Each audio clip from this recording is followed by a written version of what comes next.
Hello and welcome to a nation overview for Peren. So I played MA Peren. So I went ahead and joined an MA Peren game with a bunch of other YouTube and streamers way back, long time ago. It's finally wrapped up. This is Warhammer though. I'll go ahead and turn that back off.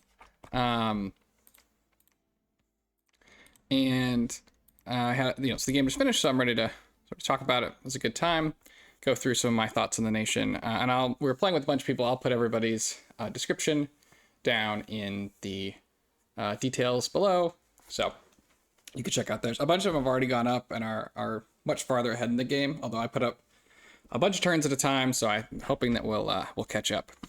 But yeah, so I think MA Peren is a really cool nation. I think it's going to be one of my favorite nations. It has a lot of really good tools. Go ahead and start with the commanders. So you've got random guy, Castell. So all the Peren guys are cold and fire resistant, and in exchange they have lower MR, which tends to be a good trade-off early, and then it's a little bit, worse later. Hard to get that MR as high as you want it to be, but you also probably aren't using as many of these guys late in the game anyway. They also have partial dark vision, which is great for getting into cave systems. This guy, again, he's just a better leader, costs more. You can use these as you need them, but I don't think I ended up making. Definitely never made. I don't think I ever made one of these. Maybe I made one of these. I didn't use them too much. Our first mage, or our priest, is actually a half blood mage, but he costs more than a normal priest. He can blood sacrifice, but he's going to blood sacrifice worse than one of the other guys we've got on our roster. I did not make this guy because when I wanted a priest, I would go and use him. I would go and just hire a priest instead, as they're cheaper. You don't need these guys for blood hunting. You have much better options. And you've got better options for blood sacrificing. So I pretty much just skipped these entirely. But there are some, you could maybe use them. The bishop is the better one I was speaking about. He can be a blood 2 or blood fire or blood earth. Again, not much for hunting. The blood 2 hunts okay, but he's still going to be probably your worst at it.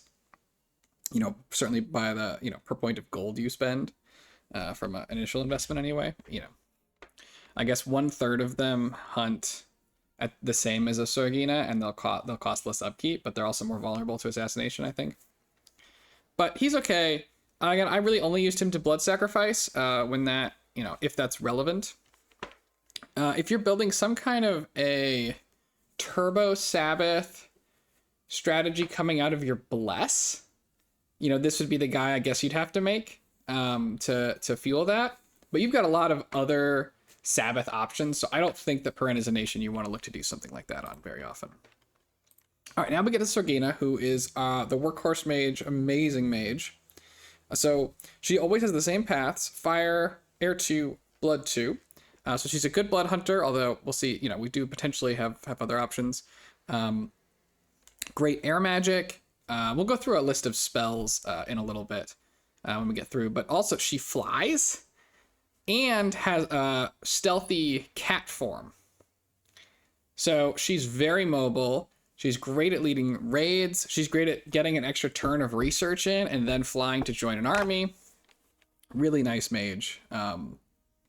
Extremely valuable. You're gonna make a ton of those. You've got a scout. Scouts are good. I didn't make enough, but you should. This guy could theoretically, lead around. You have these little cavemen, but I didn't bother with him either. They're also cap only unless you find a cave. The Emerald Count is essentially your sacred heavy cav, but on a commander. I really like using these guys to lead expansion parties. You could try and do it with a bishop, who then you have a researcher afterwards, but I've done too much Baratos expansion. If you can avoid dudes in robes leading your parties, I highly recommend it. And then last, but certainly not least, we have the Acro Bels. So earth, nature, blood, and then he's got all those 100% random and another 10% random.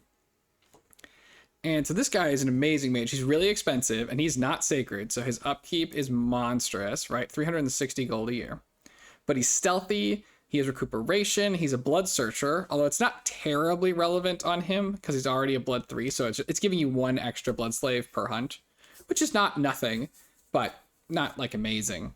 It's not taking him from like 1 to 2 or 2 to 3, which are the really big jumps. He's also an adept crossbreeder, although I still don't think that foul spawn are very useful as they cost upkeep. Maybe you can try and use them as chaff or something, but you kind of have better uses for blood, so I didn't really use a lot of foul spawn. But this guy, your nature 3s are huge for nature. Blood 4 is a tremendous random, right? There are not a whole lot of mages who get 4 in anything in the game. You can recruit him in your cap, or you can recruit him from unforted forests. So that he does take, that means it takes 4 turns to get him out of one of those. So it can be slow to mass these guys, and additionally, because it is so slow, the infrastructure cost per guy is, in some ways really high, right? The first guy costs you the whole lab plus his gold, and the second guy takes another 4 turns to half it. But it gives you something great to do with forests, and it's a tremendous unit. You do have the Earth 2s. While Earth 2 isn't necessarily enough to do anything by itself, or it does some things, but not like the big Earth spells. You have access to Bloodstones and Earth Boots, right? So he gets right up to 4, and then you can join a Sabbath, you can do Earth Power, you can do whatever. So he can usually get up there in Earth. So tremendous mage. As far as the units go, you have a bunch of these little cavemen. These guys are super cheap on a resource and recruitment perspective. They do cost some gold. They're undisciplined. They've got a 22 damage club with pretty low attack. I guess average attack. So if you're up against a lot of people that have really high protection but pretty low defense, you could consider these, especially if you're in a hurry. These are kind of the same. They all have sticks and stones, but you can't tell them what to do again because they're undisciplined. And they're recruitable in your cap and all your non-fort caves. You've got a crossbow. So if you feel the need to crossbow people, you have it as an option. You have a dorky little spearman. Better footman, I think, than the spearman, right? He's got 17 damage. A greatsword guy. I really like these guys. They do cost more, but they come with some built-in resistances, some built-in dark vision, and the partial dark vision does stack if you cast the dark vision spell, the spell that grants the half dark vision out of the nature path. So you can really easily put up or tolerate things like darkness. Although by the time darkness is coming out, you might have already kind of phased out a lot of your human troops. But if it's coming out early and you have access to it, it's pretty nice. You could also you could put it on a pretender to do like solar eclipse. There's some options there. The man-at-arms is, I think, generally going to be a little bit worse at fighting than the two-handed sword guy in terms of what you tend to want more of in combat. But he does have a shield. He still has 18 damage, which is very respectable. 12 attack. He also has bodyguard, which is really nice if you are when you are blood hunting, as you can be attacked. Now in Dominion 6, you've got a heavy cav. Really pretty generic, but again, he comes with all of our nice little Perean goodness. And then the Emerald Knight is your sacred heavy cav. So he's pretty nice. He's certainly not the best heavy cav of the age. I don't even think I'd have to go through the list, but he's definitely not top 2. He's probably not, not even in the top 3. But he is still a sacred cav, and he'll expand great for you if you give him a partial bless. They can continue to be good, throughout the game if you give them some resist. They already have some resists. So that could be really nice. You put another 5 resistance on a bless for like a fire, and then you do some fire resist the spell, right? It's 15, and you cast, not heat. Well, you could cast heat from hell, but also the firestorm, right? And just casually not care. The Mouflon gets an attack too, which is nice, and has a supply bonus. So these guys can move around a bit more easily. They also have, mountain survival, which helps too. So they move around pretty nice. Amazing unit to help you get through the early game, and then try to transition into the mid game. I think the way Pyrene is typically going to play out is you're going to rely heavily on your Emerald Knights and your Sorgina mobility for the first war, and then you're going to try and transition into Big Blood after that. I guess I forgot the Perean Monk. So this guy is 4 in rack, which could be amazing, but he does take a lab and a temple. So that's pretty risky. You're also already putting up labs on forests for Acro Bels. So I don't think there's a ton of opportunity to get this guy. And he doesn't have anything new in terms of paths.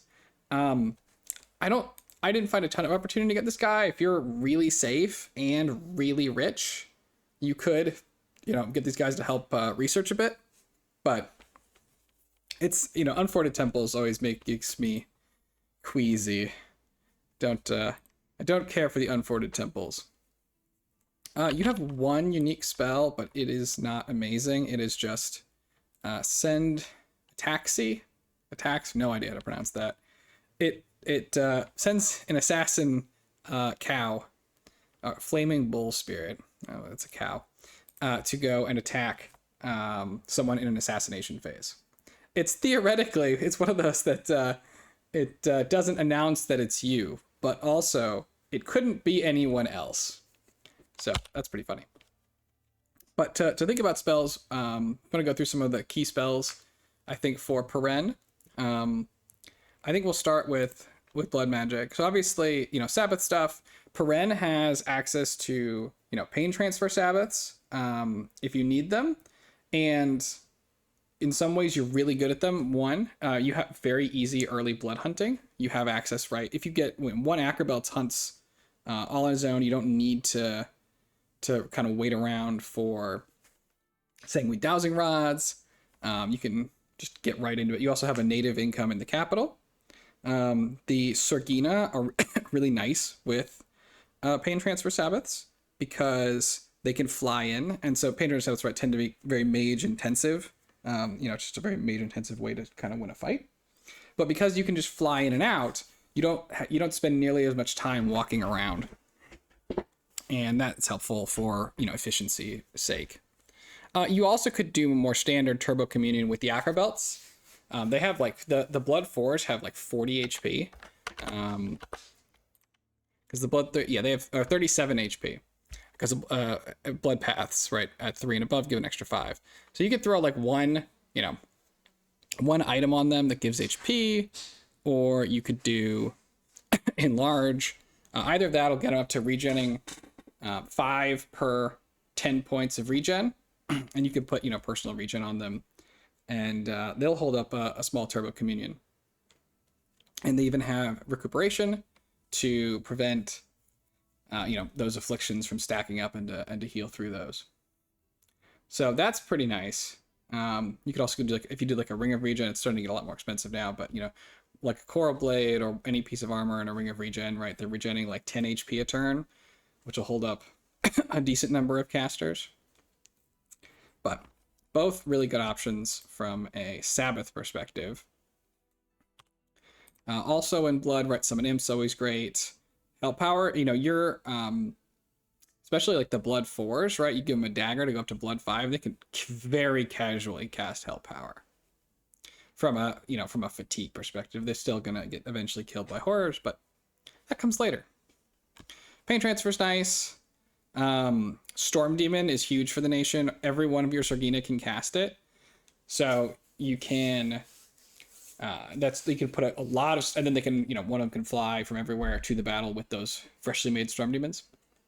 Normally I think it makes a lot of sense you want to spend all your resources, but for these Storm Demons, you don't necessarily, as long as you don't have more Blood Slaves than you have, Sorgina's ability, Sorgina times 10, you can pretty much still get all of the Storm Demons out at once. And so you just have research goals a little quicker, right? Because you're not having somebody summon them until you absolutely need them.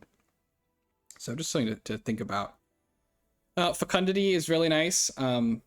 You're going to probably want to take high growth because you are a blood nation and you've got really expensive mages. And then so fecundity just helps you augment that growth, and you don't mind stuff turning into forests too much. Although I will say, the the thought of like turning things into forests so you can use them for Acro Bels, I have not found to be overly impressive. I didn't have so much gold that I could possibly have forted more provinces, or more, not forted, but labbed more provinces for more Acro Bels. It's really the opposite problem. And you're usually, right, you're casting fecundity somewhere that you already have a fortress or, you know, a fort. And that means you can't make Acro Bels there even if it does turn into a forest. So you'd kind of be doing, you know, you're really doing it for the money and not for the, you know, terrain altering properties. Although sometimes you can turn neighboring properties with high enough growth, but still nice for the money. Demon Knights are also very nice. You can't do nearly as many of these, but they have fear, and fear is busted. The other one I really want to talk about, which is specific to Pyrene in terms of, it's not unique, but in terms of how hard it is for everyone else to cast, is Ritual of the Five Gates. You know, your Acro Bels just need one item. So you can do this at construction 5, I think, with armor, you know, 1 armor of Twisting Thorns. And then from there, you could even make more of the blood items if you wanted to. But Ritual of the Five Gates summons 1 of each of the major demon types. There's the Shadow, the Ice, the Devil, the Storm Demon, and the Demon Knight. And you pay the Storm Demon and the Demon Knight, you're really happy to have, you know, you buy those at full price. You're happy to do it. So assuming that you're, you know, doing those or okay with those parts, you get the other 3 for, it's like 8 slaves or something. So it's 15 and 10, so 25. Yeah, so it's 8 slaves to get a Devil, a Frost Demon, and a Shadow Demon, or Fiend of Darkness. And that's a really good deal. This is really mage turn efficient. And then even though those other ones aren't as good as the Demon Knight or the Storm Demon, you know, the Devils are amazing anti-thugs and anti-super combatants. You can go and raid with them, particularly the Fiends of Darkness fly and are stealthy just like your Sorgina, so you can stealth around with those. The others you can use, right, to do, you know, hit deeper targets because they fly as well. You can send a Sorgina out. I had her, you know, I always had some where I put her with like 5 demons, had her do 2 casts of Mist Form, and then demons would just fly and kill PD. I'm working on a rating document for Pyrene, which I don't have done yet, so I'm not going to put it up with this video, but eventually I'll probably put it up on the channel and put a link to it, building a spreadsheet of all the different ways, or many of the different ways that you can, you know, raid with Pyrene. And so you can look, you know, you've got a lot of options. You can mix it up. You can make it difficult for someone to counter raid because they don't know exactly what it is you're going to show up with. So that's really nice. Very good raiding nation. Also, Bloodburst is kind of a Pyrene spell that other people don't really have a good ability to use. So it's you know, 11 plus 1 armor negating damage. So again, you know, if you're facing like Van, right? They've got their little elf ponies. They got high defense. They got glamour. Yada yada yada. You know, a Blood 4 Acro Bels deals 14 damage to them, right? On average, there's DRN on both sides, but 14 damage. Don't care about your defense. Don't care about anything, and that'll just, you know, kill the rider and deal a ton of damage to the mount for a whole square. So it's actually quite good in my opinion against the right targets. Obviously, against some people, it doesn't do anything. You know, but lots of cab units will suffer, right? If someone has infantry, they'll suffer. So not necessarily good for, you know, against everyone, but when it works, really useful spell. You know, just delete a square of enemy high value sacreds potentially. So other big spells, I really like Call the Winds nowadays. I think in my testing it cleared 6 PD like 80% of the time, which is a reasonable rate. And then you still get that, usually, right, you still get to keep that bird commander, who's great for flying around, ferrying blood slaves. And then any birds that don't, you know, die, you just fly right back to your lands and they can be patrol chaff. So a really nice spell in Dominion 6 that you can have access to. Let's see. Other big ones, Mistform is really nice. It does a lot of good work in keeping your guys alive. I like Swarm a lot too. Between like Swarms and Imps, you can do a lot of tar pitting. If you're up against Giants or some other, high or low attack density kind of units. Storm obviously is great. You can do, Storm, Thunderstrike, etc. Trying to remember if I had anything else on my important list, but those are some of the big. Obviously, later in the game, right, more and more things are going to be, going to become useful. But a lot of good options. One thing I'll say, right, so you don't. I've been thinking about. We can go ahead and we'll look at the Pretender I did. Approximately. I think this is. I didn't save the Pretender I submitted, but I think this is right. And this is probably not quite the right way to do this. If I got a chance to do it again, I forgot about the Inept Smith, because we started this game like relatively recently after Dom 6 came out. So not to say that I wouldn't forget about Inept Smith again, but I forgot about it in this case. So I think Pyrene is very, very frequently going to take this Bahamut. It is your cheapest option by a lot. It only costs 130 points. So it's going to let you, afford that bless, afford those scales. There's a lot of really good stuff. So I went for a little bit of extra attack for the knights, defense, strength, blood surge, and awareness. Awareness is the only one here that's like particularly worth talking about. I found that this actually did a really good job at keeping my units alive, especially during expansion, as your knights are often outnumbered. And one or two, awareness for me was often the difference in testing between one or two of them dying and none of them dying. And none of them dying goes a long way in keeping those parties up and expanding. So it's really nice. I found that it was pretty good. It is very much an early game. This whole bless is very early game, right? I'm trying to give my knights the stats they need to go and kill the enemy. Like blood surge, right, is something which tends to fall off in my opinion. As you get more into the mid game, against some players, right? Depending on what the armies are made up of, right? It gets harder and harder to kill things, and Blood Surge doesn't do anything until you kill something. But in the early game, it's tremendous for expansion, and usually, especially early game, people's armies are going to have enough little chaffy stuff that you can proc it a good bit. I think, in terms of other considerations, you could drop some of this for more resistances if you're looking to use the knights more into the mid game. You could add air resistance, so you can put up your own Wrathful Skies, and it's going to help them against, like, if you're doing big thunder strikes, that'll help prevent them from being negatively impacted. Not if they get hit, but just from being around it.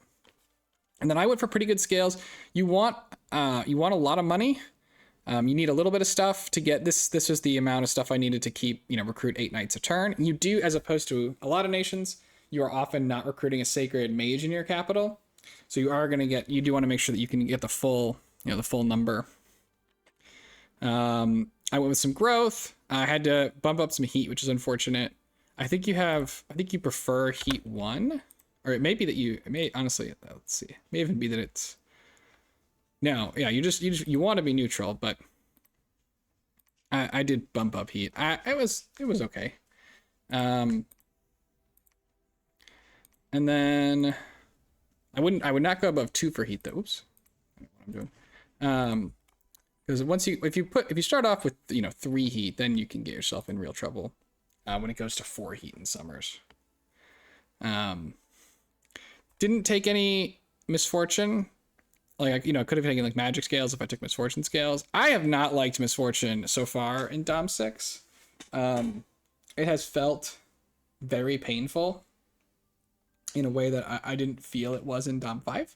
I don't know if it's just, the luck of the draw or the number, I just, maybe, some kind of perception issue.